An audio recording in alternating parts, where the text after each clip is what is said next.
ভিডিওর নিচে অনেকে প্রশ্ন করেন যে কিভাবে অটো ক্যাপশন ব্যবহার করা যায়। তো আজকে আমি অটো ক্যাপশনটা কিভাবে ব্যবহার করা যায় সেই বিষয়ে একটা ছোট্ট টিউটোরিয়াল দিব। ভিডিওটি সম্পূর্ণ আপনারা দেখতে থাকুন এবং ভালো লাগলে একটি লাইক করবেন এবং সাবস্ক্রাইব করবেন।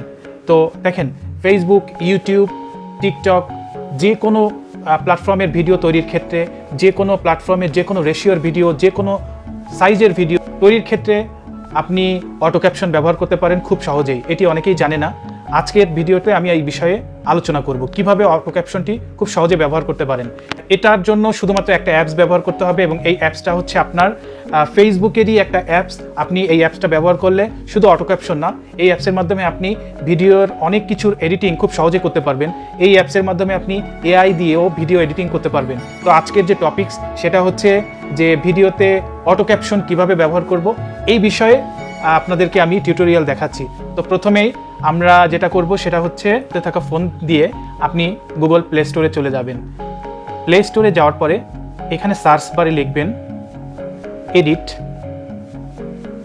EDIT, edit apps, APP, edit apps লিখে সার্চ দিবেন।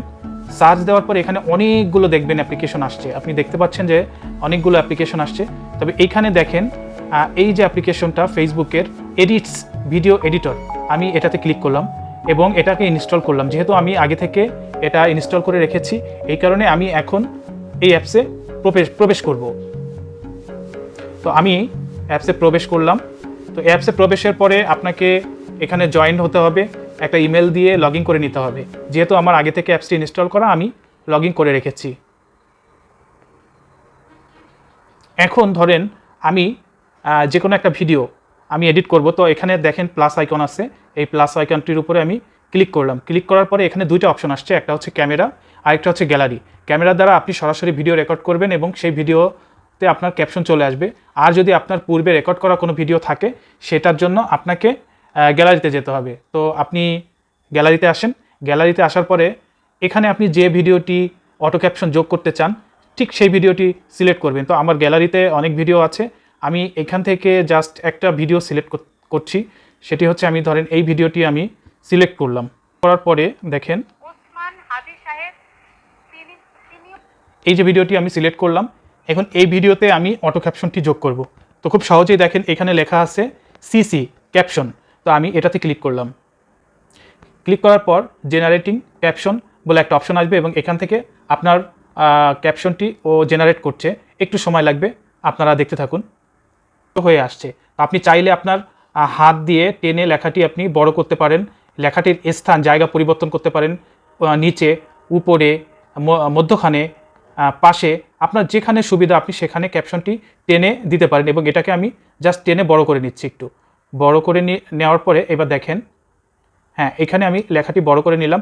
এবার এই লেখাটিকে আমি একটু জাস্ট আপনার কালারফুল করব। তো কালারফুল করতে গেলে আমাকে কি করতে হবে, নিচে দেখেন এখানে স্টাইল নাম করে একটা অপশন আছে, আমি স্টাইলে চলে আসলাম। স্টাইলে আসার পরে এখানে অনেকগুলো অপশন আছে। আপনার ফ্রন্টের যে অপশন বা যে অপশনগুলো, সেই অপশন থেকে আপনাকে যে কোনো একটা অপশন আপনি সিলেক্ট করে নিতে পারেন। যে অপশনটি আপনার জন্য সুবিধা হয় সেই অপশনটি আপনি সিলেক্ট করে নিতে পারেন। যেমন ধরেন আমি একটা অপশন সিলেক্ট করে নিচ্ছি। এখানে দেখেন স্টাইল পিক যে অপশনটি আছে, আমি এটি সিলেক্ট করে নিলাম। নেওয়ার পরে দেখেন এখানে আমার অপশনটি চলে আসছে বেশ কালারফুলভাবে। আমি এখান থেকে কালার পরিবর্তন করতে পারি। যেমন আমার এখানে যে ইয়েলো কালার দেওয়া আছে, আমি চাইলে রেড, গ্রিন, যে কোনো কালার আমি এখান থেকে সিলেক্ট করে নিতে পারি। তো আমি এই কালারটি রাখবো। এই কালারটি আমি রাখার পরে আমি ডান অপশনে ক্লিক করব। এখন দেখেন খুব সহজে আমি ভিডিওটি চালাচ্ছি এবং সেই সঙ্গে সঙ্গে এখানে ক্যাপশনটি উঠে যাচ্ছে। ভিডিওটি চালানোর সঙ্গে সঙ্গে ক্যাপশনটি উঠছে, হ্যাঁ দেখেন। তো এইভাবে কিন্তু খুব সহজে আপনি করতে পারবেন। এখন হচ্ছে আপনার যত বড় ভিডিও হোক, যত ছোট ভিডিও হোক, ইউটিউব বলেন, টিকটক বলেন, ফেসবুক বলেন, যে কোনো ধরনের প্ল্যাটফর্মের ভিডিও আপনি এখান থেকে মেক করতে পারবেন খুব সহজেই। এবং এই ভিডিওটি যখন আপনি ক্যাপশন অনুযায়ী আপনার হয়ে যাওয়ার পরে আপনি এক্সপোর্টে ক্লিক করবেন। তো এক্সপোর্টে ক্লিক করার পরে কন্টিনিউ টু এক্সপোর্ট আসছে, এখানে আমি ক্লিক করে দিলাম। তো এখন হচ্ছে আমার ভিডিওটি সেভ হচ্ছে। তো এখানে ভিডিওটি সেভ হওয়ার পরেও আমার গ্যালারিতে আসবে না। আমার গ্যালারিতে যখন আনতে হবে তখন আমাকে এর ভেতরে আরেকটা অপশন আছে ডাউনলোড, সেই ডাউনলোড অপশনে ক্লিক করে আমার ভিডিওটি গ্যালারিতে আনতে হবে। তো আমি আপনাদেরকে দেখাই দিচ্ছি আমার ভিডিওটি সেভ হোক, এটাকে আমি কিভাবে ডাউনলোড করে গ্যালারিতে আনবো সেটা আমি দেখাই দিচ্ছি। তো দেখেন আমার ভিডিওটি সেভ হয়ে গেছে। এখন হচ্ছে এটাকে আমরা ডাউনলোড করতে হবে। সেভ হওয়ার পরে দেখেন নিচে যে অপশনগুলো আছে, এখানে আমি এই অপশনে দেখেন ডাউনলোড বলে একটা অপশন আছে, এই অপশনে জাস্ট আমাকে ক্লিক করতে হবে।